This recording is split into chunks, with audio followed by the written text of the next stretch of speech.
आज हमारे देश के किसान दिल्ली के बॉर्डर पे यहाँ पे आए हुए हैं।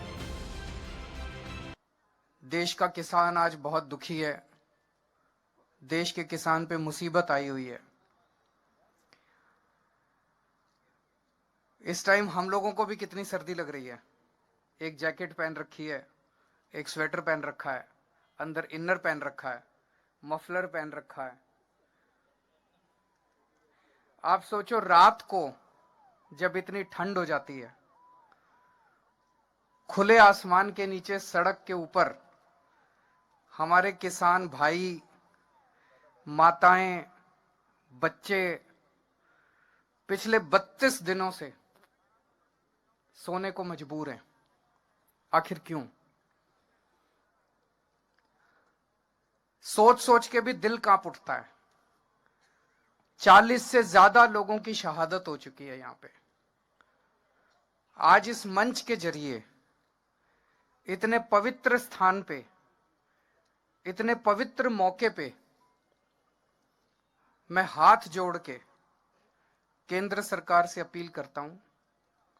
ये अपने ही लोग हैं, हमारे ही लोग हैं, हमारे भाई हैं, हमारी बहनें हैं, हमारे बुजुर्ग हैं। ये अपने ही देश के लोग हैं।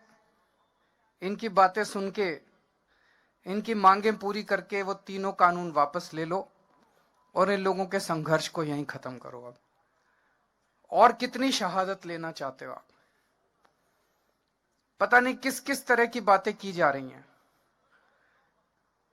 तरह तरह से ये सभी सरकारों का एक तरह से हथियार होता है। मेरे को याद है, जब अन्ना आंदोलन में हम लोग बैठा करते थे, हमें भी बदनाम किया जाता था।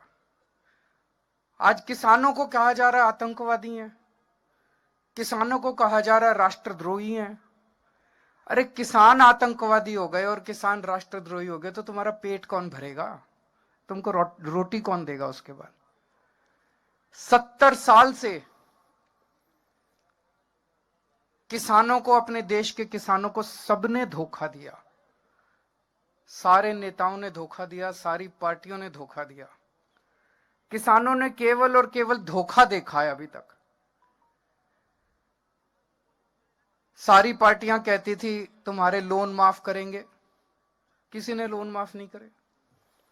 सारी पार्टियां चुनाव के पहले कहती थी तुम्हारे बच्चों को नौकरी देंगे, किसी ने नौकरी नहीं दी। अब ये तीनों कानून लेके आए हैं।